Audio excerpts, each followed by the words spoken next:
오늘은 이사야 42장 1절에서 9절까지 있는 말씀 가지고 이야기 나눕니다. 오늘 함께 보실 이야기들 41장부터 43장까지 보셔야 되고요. 지난주에 말씀드린 것처럼 이사야서는 크게 두 부분으로 나눠져 있다는 얘기 계속하고 있습니다. 여러분께 이제 이사야서를 읽을 때 그렇구나 라고 이제 정리할 수 있으면 좋겠는데 1장부터 39장까지가 한 단락, 그리고 40장부터 66장까지가 한 단락이 됩니다. 이렇게 두 가지 단락 잘 구별하시면 좋겠고요. 그 중에서 1장부터 35장까지가 제1 이사야의 구체적인 부분이고요. 36장부터 39장까지 지난 금요일날 우리 살펴봤죠. 금요일날 새벽에 봤던 본문은 히스기야 왕 때 이사야가 예언하고, 그리고 그때 당시에 예루살렘 성소를 지켜낸 이야기, 그 은혜의 장면을 통해서 이사야가 하고 싶은 메시지가 무엇인지를 점검해 봤다면 매우 현실적인 얘기가 기록되어 있는 게 36장부터 39장까지, 그리고 1장부터 35장까지는 지난번 말씀드린 대로 씨, 그루터기라는 단어가 많이 나왔죠. 그건 뭐였죠? 다윗의 씨를 통해서. 이제 이사야라는 사람이 어떤 사람인지를 알면 우리 훨씬 더 이해가 쉬워지는데, 이사야는 유대인이잖아요. 그리고 유대인에게 있어서 메시아 예표는 다윗. 근데 참 재미난 표현이 다윗의 왕과 다윗의 뿌리라고 나오진 않네요. 이새의 뿌리라고 나와요. 이 표현 참 재미난 표현이에요. 왜냐하면 다윗의 뿌리라고 얘기하면 우리가 본받을 수 있는 존재가 아니에요. 그게 하나님의 멋진 판단력이시고, 그리고 이사야의 멋진 예언입니다. 만일에 다윗의 씨, 다윗의 뿌리라고 표현을 했다면 우리는 그렇게 살 수 없는 사람이기 때문에 그렇습니다. 우리가 어떻게 다윗처럼 살아요? 다윗과 같은 사람처럼 살고는 싶죠. 그러나 우리는 다윗처럼 살 만한 거대한 거인이 아니기 때문에 그렇습니다. 그런데 이 다윗의 아버지 되는 이새, 목동의 아들로 태어난 다윗으로부터 시작을 해보고 싶다는 거죠. 그게 이사야의 우리의 주는 아주 중요한 메시지가 됩니다. 지극히 작은 자 하나도 사랑하시고 지극히 작은 자 하나를 통해서 역사하시는 그 하나님, 그 하나님을 만날 수 있는 것을 이사야는 우리에게 알려주고 싶었던 거죠.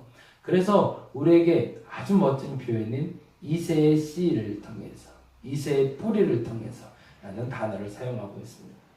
작은 자를 통해서 하나님이 역사하십니다. 그리고 그 작은 자를 통해서 큰 일 이루시는 분이 우리 하나님이십니다. 그 얘기가 1장부터 35장까지 사실은 큰 맥락 속에서 나오는 주제가 되는 단어였습니다.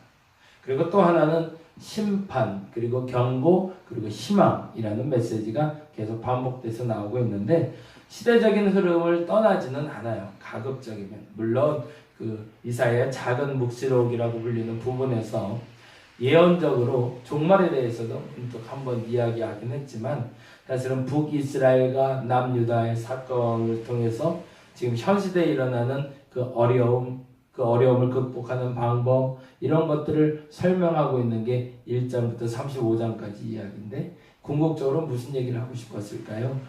그래도 희망이 있다. 어려움이 오는데 그 어려움을 이길 수 있는 힘이 우리에게 있다. 그 힘은 무엇이다? 그루터기 씨, 다윗의 씨, 이새의 씨가 있다. 이 얘기를 계속했던 거고요. 그리고 제가 그 표현 많이 썼었는데 지난주에 생각나시나요? 몽둥이. 하나님의 심판을 몽둥이라고 본다면, 야, 저거 맞으면 나 죽겠다, 큰일 났다, 어떡하지? 저거 맞지 말아야 되는데 라고 도망가야 되겠지만, 그럼에도 불구하고 그 몽둥이를 둔 분이 하나님이다. 우리 하나님이 이 몽둥이 들고 있으니 걱정하지 않아도 되겠다. 왜? 저 사람은 날 죽이려고 때리는 게 아니라 살리려고 때리는 거구나. 이걸 알게 되니까. 그래서 우리가 심판 때에, 우리의 이 경고 때에 이 아픔을 겪고 있는 이 고난을 우리가 잘 이겨내갈 수 있는 이유는, 이것은 나를 죽이려고 주는 고난이 아니라 살리려고 주는 고난이기 때문이다. 그 얘기가 계속 1장부터 35장까지 반복됐고, 35장에 이르러서 드디어 그 메시아 다윗의 씨, 그 쿠르터기에서 나는 사람들, 그 남은 자들에게 주시는 축복에 대해서 이야기를 하고 있었습니다. 그래서 그 축복에 대해서 우리가 잘 살펴본 대로 하나님이 그 사람들을 어떻게 영화롭게 하실 것이고 어떻게 가치 있게 하실 것이고 어떻게 행복하게 하실지, 그래서 그를 존귀한 자라는 표현을 쓰기도 하고 남은 자라는 표현을 써서 하나님이 그 때에 복을 주시고 평안과 안전을 허락하여 주실 것이다 라는 메시지가 1장부터 35장까지 이야기였습니다. 기억나시나요? 한번 다시 넘겨보시면서 체크해 보세요. 그러면서 제가 말하고 싶었던 요지는 거기에 있어요. 그 심판은 결국에는 소망을 위해서다. 그래서 두 가지 표현했었던 거 잘 기억하세요. 이 두 가지만 기억하시면 돼요. 고난이 있다. 그러나 소망이 있다. 고난이 있다. 그러나 소망이 있다. 이 말이 이건 어떻게 해야 돼? 하여튼 고난이 있다. 소망이 있다. 두 가지로 표현했어요. 그 말을. 첫째는 몽둥이가 있다. 근데 몽둥이는 하나님이 잡고 있다. 그리고 또 하나, 하나님은 강도가 아니라 의사다. 몽둥이는 있다. 그러나 그 몽둥이는 하나님이 잡고 있다. 죽이려고 때리는 게 아니라 살려고 때리는 거다. 칼을 들었으나 강도가 아니라 의사다. 칼을 든 이유는 나를 찔러 죽이려는 것이 아니라 쪼갠 후에 봉합하기 위해서다. 무슨 얘기 이해되시죠? 하나님이 주시는 고난에 대한 바른 이해가 거기서부터 시작이 돼야 됩니다. 그리고 결국에 하나님은 나를 봉합하실 것이고, 그리고 하나님은 그 매를 들고서 나를 때리는 거 끝나는 것이 아니라 그 매를 내려놓고 나를 안아주실 겁니다. 이사야의 예언은 두 번째 40장부터 66장에 이르면서 또 다른 맥락의 흐름을 맞이하게 됩니다. 이제는 바벨론으로 갑니다.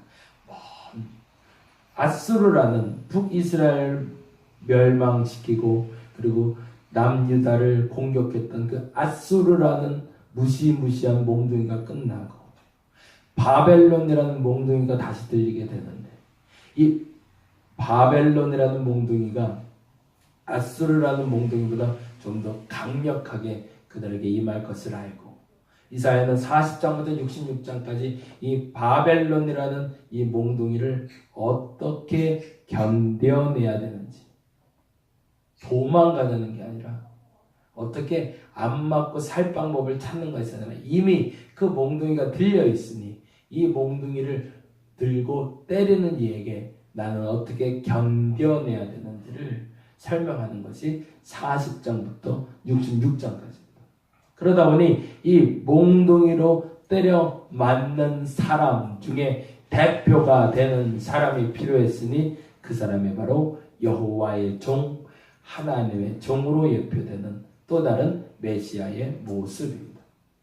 1장부터 35장까지는 그럼에도 불구하고 그 메시아 되는 이는, 그 그루터기는 남은 자로서만 예표가 됐지만 그 남은 자가 대표가 되는 여호와의 종이 당하는 고난에 대해서는 설명하지 못했거든요. 기도가 좀 더 깊이 들어가고 있는 거죠. 그래서 이 여호와의 종, 하나님의 종에 대해서 오늘 살펴보는 것을 좀 목적으로 하려고 합니다. 42장 1절에서 9절에 여호와의 종에 대해서 설명하고 있긴 한데요. 좀 더 재미나게 좀 더 살펴보자면 이 여호와의 종에 대해서 이야기하는 물음이 시작된 게 있어요. 그 물음은 첫 번째, 바벨론의 신보다 여호와는 약하지 않은가? 하는 질문입니다. 어떻게? 지금은 이제 대등한 관계로 되는 거죠. 아수르는 하나님의 몽둥이로 보았다면 이 바벨론은 하나님과 겨루는 자로 보았던 거죠. 이 바벨론은 여호와보다 강한가? 여호와는 바벨론보다 약한가? 보다 정확한 구체적인 표현은 하나님은 바벨론의 신보다 약한가? 하나님은 바벨론의 신을 이길 수 없는가? 하나님은 바벨론의 신에게 결국에 패하고 만 것인가? 뭐 이런 질문인 거예요. 이 질문의 폭이 좀 다르죠. 아수르는 몽둥이니까 하나님이 좌지우지할 수 있지만 바벨론은 뭐예요? 하나님을 대항해서 찾아온 거니까. 근데 이 전쟁에서, 이 영적 전쟁에서 승리하는 도구가 된 것이 무엇인가? 여호와의 종이다. 이렇게 표현하고 있습니다. 여호와의 종에 대해서 1장부터 42장 1절에서 9절까지 설명한다면 10절부터 13절까지는 그 여호와의 종의 나타남에 대해서 이스라엘 백성들이 어떻게 반응해야 되는지를 말하고 있고요. 그런데 이 여호와의 종에 대해서 크게 네 가지로 설명이 되고 있는데 그 얘기는 좀 잠깐 살펴보고 갔으면 좋겠습니다. 42장 1절에서 9절은 주체는 여호와 이렇게 좀 표시해 놓을까요? 42장 한번 펴보세요. 1절 한번 읽어봅니다. 내가 붙드는 나의 종 내 마음에 기뻐하는 자 곧 내가 택한 사람을 보라. 주체가 누구예요? 하나님. 이 여호와의 종을 택한 자가 누구다? 하나님이다. 그래서 42장 1절에서 9절은 이 여호와의 종을 시작하게 하신 분이, 이 여호와의 종을 통해서 구원을 이루시는 분이 하나님이다 라는 이야기를 하며 그 여호와의 종의 성품에 대해서 이야기하고 있습니다. 두 번째 49장 잠깐 가봅니다. 크게 네 가지의 여호와의 종에 대한 이야기가 나오는데요. 49장에서는 이 여호와의 종의 탄생과 그의 소명에 대해서 말하고 있어요. 5절과 6절입니다. 찾으셨나요? 네, 잠깐 보겠습니다. 이제 여호와께서 말씀하십니다. 뭐라고요? 그는 누굴까? 여호와의 종입니다. 태에서부터 나를 그의 종으로 지으신 이시요 야곱을 그에게로 돌아오게 하시는 이시니 이스라엘이 그에게로 모이는도다. 그러므로 내가 여호와 보시기에 영화롭게 되었으며 나의 하나님은 나의 심이 되셨도다. 누굴 언제부터 지었대요? 여호와께서 태로부터 지으신 것이 여호와의 종이라는 겁니다. 그리고 나서 6절에 다음과 같이 이야기하고 있네요. 그가 이르실 때 내가 나의 종이 되어 야곱의 지파를 일으키며 이스라엘 중에 보존된 자를 돌아오게 할 것은 종이 할 일이네요. 야곱의 지파를 일으키고 이스라엘 중에 보존된 자 1장부터 그렇죠 35장까지 이야기했던 남은 자들 야곱의 지파를 일으키며 이스라엘의 보존된 자를 돌아오게 할 것은 어떤 일이래요? 매우 쉬운 일이래요. 왜? 내가 또 너를 이방의 빛으로 삼아 나의 구원을 베풀어서 땅끝까지 이르게 할 만큼 영향력이 있는 분이니까. 그렇네요. 42장 1절에서 9절은 이제 나중에 성품에 대해서 조금 더 설명하려고 지금 넘어갔는데 성품에 대해서 이야기했다면 지금 49장 5절에서 6절은 택하신 여호와 그러니까 태로부터 그는 지음받았다는 것 종이라는 사람은 그리고 또 하나 그가 할 일은 보존된 자, 남은 자들을 다시 일으키는 일과 이방의 빛이 될 거라는 것, 그의 사명에 대해서 설명하고 있습니다. 세 번째, 50장인데요. 50장 4절, 5절 보시면 4절, 5절 6절을 보면 좋겠네요. 6절, 50장 6절에 보시면 그가 구원을 하는 방법에 대해서 설명하고 있어요. 42장 1절에서 9절에는 그를 택하시고 그는 어떤 성품을 갖고 있는지에 대해서 이야기했다면 49장 1절에서 7절까지는 종의 탄생과 소명에 대해서 이야기하고 있고요. 그리고 지금 보는 50장 4절에서 너무 빠르죠. 천천히 갈게요. 다시요. 42장 1절에서 9절은 주체가 여호와이며 그 종의 성품이 무엇인지 42장 1절에서 9절은 그 종의 성품과 그 주체는 여호와라는 것 됐죠? 네. 그 다음에 49장 1절에서 7절은 종의 탄생 여호와의 종의 탄생과 소명에 대해서 49장 1절에 7절은 뭐라고요? 종의 탄생과 소명. 태로부터 하나님 지으셨고 그는 이방의 빛이 될 것이고 남은 자들을 돌아오게 할 사람이다. 이제 50장 4절에서 9절은 그러나 그 남은 자들을 돌아오게 하고 이방의 빛이 되는 방법. 이게 좀 독특해요. 보겠습니다. 50장 6절만 볼게요. 6절. 찾으셨네? 50장 6절 읽습니다. 나를 때리는 자들에게 내 등을 맡기며 나의 수염을 뽑는 자들에게 나의 뺨을 맡기며 모욕과 침뱉음을 당하여도 내 얼굴을 가리지 아니하여는. 이게 구원의 방법. 자, 보세요. 여호와의 종은 하나님이 택하셨습니다. 그의 성품은 좀 이따 얘기할 겁니다. 그런데 또 그가 테러부터 하나님께 부름받았어요. 그가 할 일은 남은 자들을 구원하고 이방의 빛이 되는 일입니다. 근데 그 일을 위해서 그가 한 일은 때리는 자들에게 등을 맡기고 수염 뽑는 자들에게 뺨을 맡기며 모욕과 침뱉음을 당하여도 얼굴을 가리지 아니하는 것. 뭐예요? 한 단어로 표현하자면 고난이죠. 구원의 방법이 고난이라는 겁니다. 그래서 그 질문을 던지게 되는 거죠. 하나님이 바벨론의 신보다 약한가? 이 정도의 고난을 당하는 건 패한 거 아니야? 라는 이야기를 들을 수밖에 없다는 거죠. 이게 구원이야? 마지막. 그런데 사실은 이 부분을 통해서 이야기하고 싶었던 건 다음 과정인데요.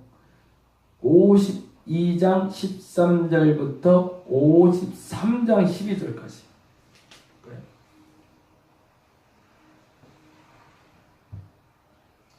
여러분이 잘 아는 53장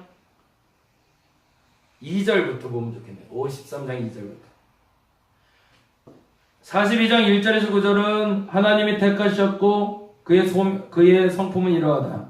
두 번째는 49장 1절에 7절은 종은 이렇게 탄생했고 그는 이러한 소명을 가졌다. 50장 4절에서 9절은 그 구원의 방법은 바로 고난이다. 이제 마지막으로 53장 제가 표현한 걸로는 53장 2절부터 10절까지를 봤으면 좋겠고 학자들의 얘기는 52장 13절부터 봤으면 좋겠다고 설명되어 있는데요. 그렇네요. 13절부터 15절만 봐도 충분히 이해가 되겠네요. 그 고난을 통해서 어떻게 구원할 것인가가 설명되고 있기 때문에 그렇습니다. 잘 따라오고 계시죠? 지금 이 여호와의 종이 받은 이유에 대해서 설명했고 그 택함 받은 이유는 구원을 위해서고 그 구원을 이루는 방법은 고난이고 그 고난의 결과는 다음과 같다는 걸 얘기하는 게 바로 52장 13절에서 53장 12절까지. 그 중에 52장 13절에서 15절만 보겠습니다. 보라, 내 종이 형통하리니 받들어 들려서 지극히 존귀하게 되리라. 결과예요. 결과. 보라, 내 종이 누구? 여호와의 종이 형통하리니 받들어 높이 들려서 존귀하게 될 것이다. 언제? 고난받은 후에. 그러니까 전에는 이라고 하면서 14절 15절에 그 전에 그가 당했던 구원의 방법에 대해서 설명합니다. 전에는 그의 모양이 타인보다 상하였고 그 누구하고도 비교할 수 없을 만큼 고통당하였고 그의 모습이 사람들보다 상하였으므로 많은 사람이 그에 대해서 놀랐거니와 그가 나라들을 놀라게 할 것이며 왕들을 그로 말미암아 그들의 입을 봉하리 쩍 하고 입이 벌려졌다 깜짝 놀라서 말을 못하게 만들어 버리는데 이는 그들이 아직 그들에게 전파되지 아니한 것을 볼 것이요 아직 듣지 못한 것을 깨달을 것입니다. 아멘. 그분이 하신 일에 대해서 53장 2절에 이렇게 되어 있는 거죠. 53장 볼까요? 그는 주 앞에서 자라나기를 연한 손 같고 마른 땅에서 나온 뿌리 같아서 고운 모양도 없고 풍채도 없음즉 우리가 보기에 흠모할 만한 아름다운 것이 없다. 누굴 얘기하는지는 아시겠죠? 예수 그리스도죠.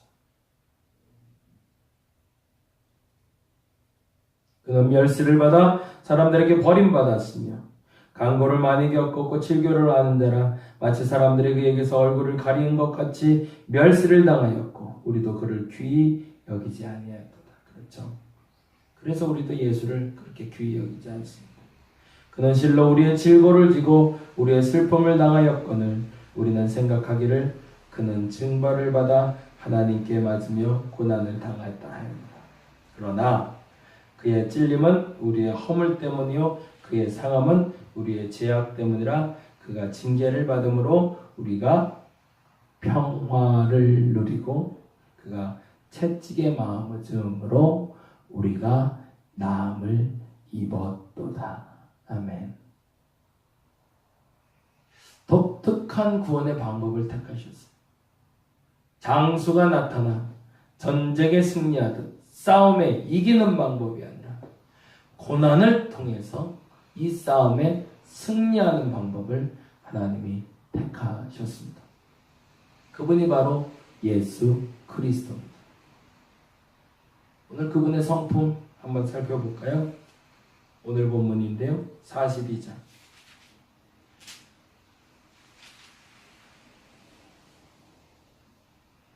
3절 말씀만 보겠습니다.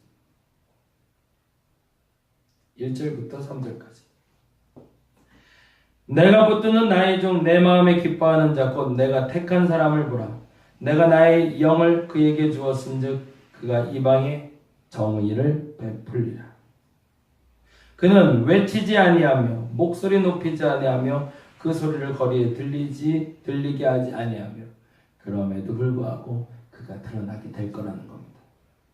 그리고 그의 성품은 다음과 같습니다. 상한 갈대를 꺾지 아니하며 절망의 상태에 머물러 있는 이를 절망이라 말하지 아니하며 등불을 끄지 아니하고. 이 표현이 참 재밌는데요. 이 등불이라고 표현할 때 잠언에는 이 등불을 양심이라고 표현을 했고요. 엽기에는 소망과 생명으로 표현하고 있습니다. 하나님은 우리의 절망의 상태에서 그것을 절망이라 말하지 아니하고 우리의 양심이 꺼져가고 있을 때 꺼져가는 그 양심을 붙들어 주시고 우리의 소망과 우리의 생명이 꺼져가고 있을 때 꺼져가는 등불을 끄지 않는 분이 우리 예수님이라는 겁니다. 그러한 그의 성품 때문에 그는 고난받을 수밖에 없었고 그 고난이라는 방법을 통해 우리를 구원하셨다는 겁니다.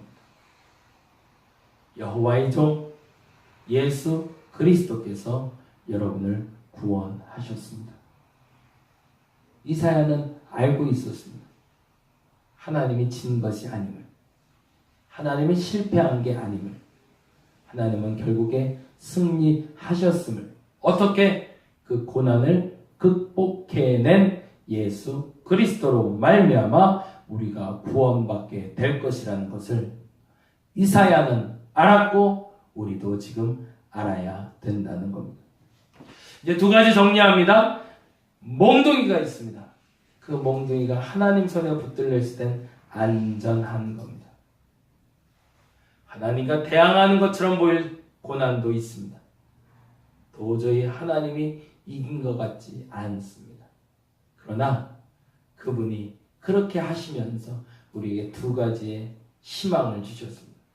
첫 번째, 꺾여진 갈대, 쓰러진 갈대, 상한 갈대를 절대 꺾지 않으실 겁니다.